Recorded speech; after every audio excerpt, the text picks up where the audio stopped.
Hey everyone, I'm Chief Meteorologist Jordan Fraser, and you know what? We are out at Centennial Park. It is hot out here. You can probably see my face. It is very hot out here, and it's mainly because of that humidity. Now, that's where we want to start our conversation with. So a lot of humidity, and that's going to prevent much of the eastern states from cooling down a whole lot. Lots of those mid 70s, even a couple 80s during the overnight hours. So that AC, it's going to be working overtime. One big cell. It was two, it separated. Now it is this one particular cell, and it's got a bit of that hook echo just to the south of Fort Stockton. There could be a potential tornado. I'm currently watching some of the storm chasers. Nothing on the ground right now. It's not warned, so we're good to go, but we still have large hail. I'm talking, here we go. Swept up by updrafts. Updrafts are that rising wind that give thunderstorms their strength. Additional layers of ice form each time as it's swept up, as it goes in and out of that freezing level before it falls to the ground. Now, depending on how strong those updrafts are, will determine how large that hail that's going to be before it falls from the storm.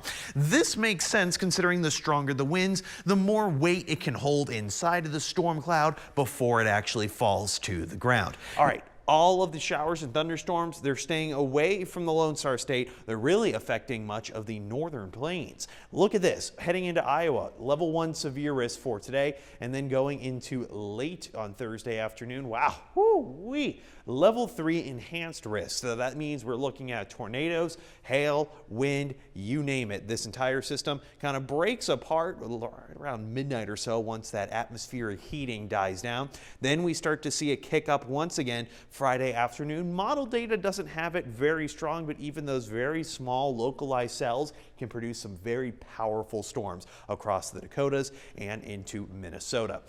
All right, a few little pop-up rain chances. Shouldn't put a damper on getting back to school, at least for tomorrow. And there goes the remote. But you know what? I don't need a remote because temperatures are just staying average all the time. Well, I'm going to trip on the remote. I changed the... I'm going to walk over this way. I'm going to walk over this way. I was going to help you out there, but I was afraid you were to step on me. I did step on it too, and I changed the graphic.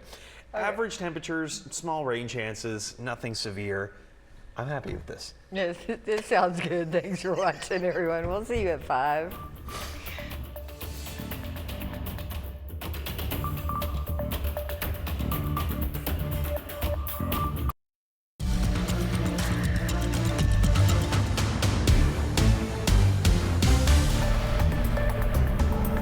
So the clouds are starting to clear out. We're left with mostly sunny skies, and temperatures typically warm up, but it's late in the day, so it's cooling down a touch. Down to 92, feels like 91. I guess, sure, I disagree with that, but humidity, pretty average. Wind, it's coming from the north, so it's a cooler wind, but 3 miles an hour.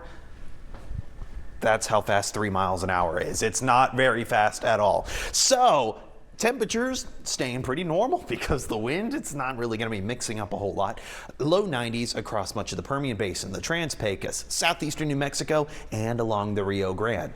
80s, mid 80s in those higher elevations. All right, and it's not from rain. Okay, so it's just the elevation point.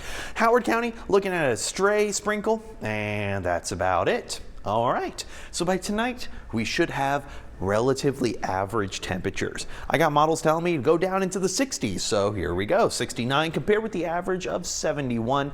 Calm wind, no rain chances, nice clear skies. That's going to be the case for your Friday golfing forecast too. And I can tell you this is one of the best golfing forecasts I've seen, at least for the summertime. Starting off the day, plenty of sunshine, calm winds, low 70s. Lunch hour, mid 80s. By the end of the afternoon, low 90s. You don't have an excuse at this point now, unless you don't have clubs. All right, well, hey, I got your future track for you. Breaking down what we're looking at heading into the weekend, which is not much. Starting off tomorrow morning, nice calm air, a little bit of clouds by the afternoon and evening. Saturday, starting off the same way, plenty of sunshine, not much going on. You got that easterly flow. It's going to keep humidity values a touch on the higher side. It's going to prevent, despite all the sunshine, the sun from heating us up into those triple digits. And well, it's kind of because we're in between two systems. You got low pressure, which is Hurricane Aaron. You got high pressure in the southwest, and we're kind of just in the middle. So by next week, though, I'm looking at a stronger system. It's a cold front, a rare summer cold front. It's not going to drop temperatures drastically, but I will happily go from 95 to 87 any day, even if it is just for one day. We are going to watch the potential rain chances for that, but of course, we'll have better data once next week rolls around. Crystal? Jordan, thanks.